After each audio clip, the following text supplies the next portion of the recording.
नमस्कार मित्रों, स्वागत है आप सभी का हमारी गीता श्रृंखला के दूसरे अध्याय में। भागवत गीता मानव जीवन का वह अमूल्य ग्रंथ है जो हमें हर स्थिति में मार्ग दिखाता है। पहले अध्याय में हमने देखा कि अर्जुन मोह और दुख में डूबे हुए थे। वे अपने कर्तव्यों से विमुख हो गए थे और युद्धभूमि में लड़ने से इनकार कर दिया था। गीता का दूसरा अध्याय सांख्य योग एक नए अध्याय की शुरुआत है। यह अध्याय न केवल अर्जुन को बल्कि हम सभी को जीवन के गहरे रहस्यों से परिचित कराता है।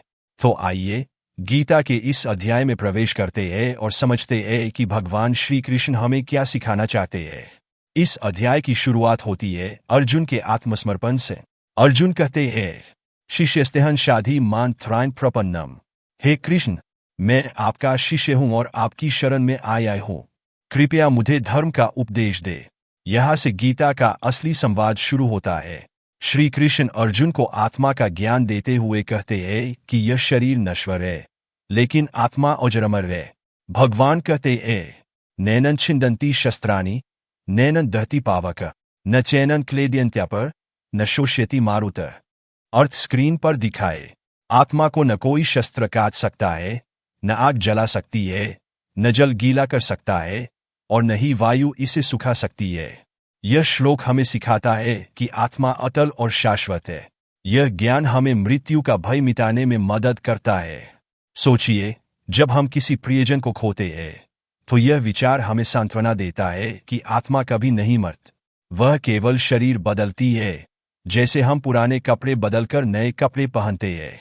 श्री कृष्ण अर्जुन को उनके कर्तव्य का बोध कराते हुए कहते हैं, स्वधर्मे निधनं श्रेय परधर्मो भयावह। अपने धर्म का पालन करते हुए मरना भी श्रेष्ठ है, लेकिन दूसरे के धर्म का पालन करना भयानक है। यह श्लोक हमें अपने कर्तव्यों का महत्व समझाता है। अर्जुन का धर्म एक योद्धा का था और उनके लिए युद्ध करना ही उनका सबसे बड़ा धर्म था।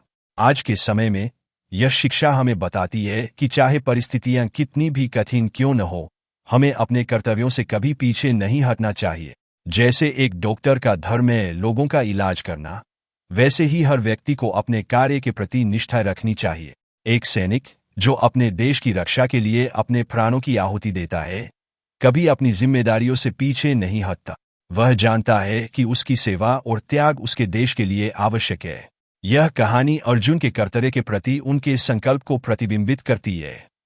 भगवान श्री कृष्ण कहते हैं, योगर कर्मसु कौशलम। योग कर्म में दक्षता है। श्री कृष्ण सिखाते हैं कि हमें अपने कर्मों को पूरी निष्ठा और समर्पण के साथ करना चाहिए, लेकिन इन कर्मों का फल हमारी चिंता का विषय नहीं होना चाहिए। वे कहते हैं, कर्मण्येवाधिकारस्ते मा फलेषु कदाचन। तुम्हारा अधिकार केवल कर्म करने में है, उसके फल में नहीं।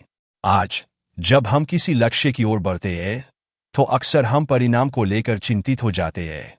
यह शिक्षा हमें सिखाती है कि जब हम अपने काम पर ध्यान केंद्रित करेंगे तो परिणाम स्वतः ही सकारात्मक होगा। सांख्य योग में भगवान श्री कृष्ण आत्मा और माया के संबंध को समझाते हैं। वे कहते हैं कि संसार में जो कुछ भी हमें दिखता है वह अस्थायी है, केवल आत्मा ही सत्य है। वे समझाते हैं कि ज्ञानयोग का अर्थ है स्वयं के भीतर झांकना और अपने वास्तविक स्वरूप को पहचान। आज की दुनिया में जहां हम भौतिक सुख सुविधाओं में उलझे हुए हैं, यह शिक्षा हमें सिखाती है कि स्थायी शांति बाहरी चीजों में नहीं बल्कि हमारे भीतर है। ध्यान और आत्मविश्लेषण के माध्यम से हम इस शांति को प्राप्त कर सकते हैं। आइए कर्मयोग की शिक्षा को समझने के लिए एक प्रेरक कहानी सुनते हैं। एक किसान अपने खेत में बीज बो रहा था। वह जानता था कि बारिश कब होगी यह उसके नियंत्रण में नहीं है, लेकिन उसने अपनी मेहनत जारी रखी। किसान की मेहनत से यह सीखने को मिलता है कि जब हम अपनी जिम्मेदारी निभाते हैं तो प्रकृति और ईश्वर भी हमारी मदद करते हैं। तो मित्रों, आज के अध्याय से हमने सीखा, आत्मा अमर है, इसलिए मृत्यु का भय व्यर्थ है। अपने कर्तव्यों का पालन करें, चाहे परिस्थितियां कैसी भी हो।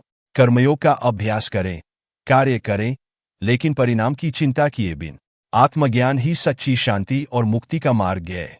अगले अध्याय में हम देखेंगे कि श्री कृष्ण भक्ति के महत्व और जीवन में ईश्वर के साथ जुड़ाव की बात करते हैं। तो जुड़े रहिए और इस यात्रा को आगे बढ़ाइए। जय श्री कृष्ण।